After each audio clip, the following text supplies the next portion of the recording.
Dad কারা এরা? আমরা কারা এটা পরে কইতেছি, তার আগে কও এত রাতের বেলা বাসায় ফিরছো, কই আছিলা? পোশাক আশাকের কি অবস্থা, কি পড়ছো তুমি? মোল্লা কাকা আপনার মাইয়ের কি অবস্থা? পুরো বাতিলের খাতে। না না না, শেষ। আস্তাগফিরুল্লাহ। চৌধুরী সাহেব, আমি কিন্তু অনেক আশা নিয়ে মেয়েটার আপনার কাছে দিয়েছিলাম। কি ড্রেস পরছে এসব? সি সি সি সি সি সি। কি আশ্চর্য, আপনাদের মেয়ে মানে? ড্যাড কারা এরা? কি সব বলছে? এরাই তোর আসল বাবা মা। কি বলছে এসব?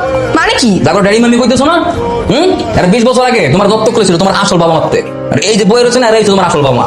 ড্যাড ওনারা কি সত্যি বলতেছে? কাকা এত কিছু বুঝি না, আমরা আমাকে মাইয়ের এই বাসায় রাখবো না।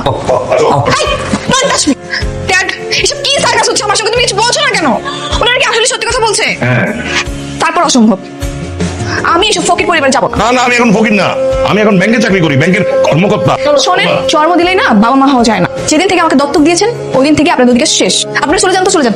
মানে কইলি চলে যান জামুকা? 20 বছর আগে যখন তোমার মামি দিদি দত্তক করেছিল, তখন তোমার বাপ মা স্টাম্পে লিখে দিয়েছিল যে মাইয়া যদি মানুষ না করতে পারে মাইয়ার যখন মতো লয়ে যাবো। কথা ঠিক আছে না? কাগজপত্রে কি লাজের পরে উনান তো।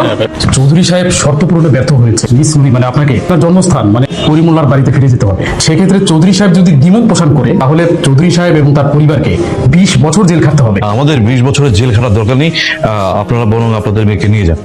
চলো চলো ভাই চলো। জি জি জি জি, আল্লাহ, এরকম একটা ফ্যামিলিতে আমার জন্ম হয়েছিল। আমি তো এখানে থাকতেই পারবো না, আমি চলে যাচ্ছি। এই দাঁড়াও, যাইতেছে মানে কই যাইতেছো? মানে কইলেই যাওন যায় এত সোজা? আপনার এসব ফাও কথা শোনার টাইম আমার নেই, আমি যাচ্ছি। না আমা পাতু যাইস না। ছি, নোংরা কথা করে আমাকে টাচ করতেছে। কারণ নোংরা কও? জন্মধারী নিমা এই পারেতে বাইরে হইছো তুমি, তো কথা কও লাগো নাই। দেখো এনে গ্রেস করে দাও। আমি যাচ্ছি। বাহ, তোমরা কি আরামে ঘুমাচ্ছিলে, আর তোমাদের মেয়ে একটু ঘুমানোর জায়গাও পাচ্ছে না। তোমাদের কি কিছুই করার নেই? আছে তো, কি? আফসোস। কিরে দোস্ত, এত রাতে তুই কোন সমস্যা? তোর বাসায় কে কে আছে? আব্বা আম্মা ভাই ভাবি সবাই আছে। কেন? চল আজকে আমি থাকবো। তুই কি পাগল হয়েছিস নাকি? বাসায় আব্বা আছে, আব্বা ধরলে আমরা শেষবো। আর হচ্ছে এমনিতেও আমার ফ্যামিলি তোর তেমন একটা পছন্দ করেন। তুমি এনারা আমি তোমার পুরো এলাকা খুঁজতেছি। হ্যাঁ বাসা চলো চলো চলো, সবকিছু ঠিকঠাক। নুরির লোকে কত হয়েছে? নুরি আজকে তেই নিয়ে থাকবো। তোমার ভিডিওতে খাওয়ার দাও, তো খিদে লাগছে। ওই তো টেবিলে পান্তা ভাত ঠিক করে রাখছি, একটু আইনা দেন না। এই যে সব আমি খাবো? আমার বাসার কুকুরও তো এসব খাবার খায় না। আমি এখন ঘুমাবো। আপনারা জান তো প্লিজ, আমাকে একা ছাড়ুন।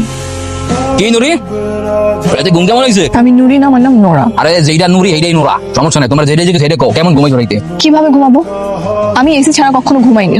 তাহলে কি সারা ঘুমানো নাই? যাই গেছিলা তো ভালো মতো খাওয়া দাওয়া খাও নাই? তারা খায় পান্তা ভাত, আমি সব কখনো খেতে পারবো। পান্তা আমি খাই না, পুকনি মাছ পাই না। একটা যদি পাই অমিদের গাপস গোপস খাই।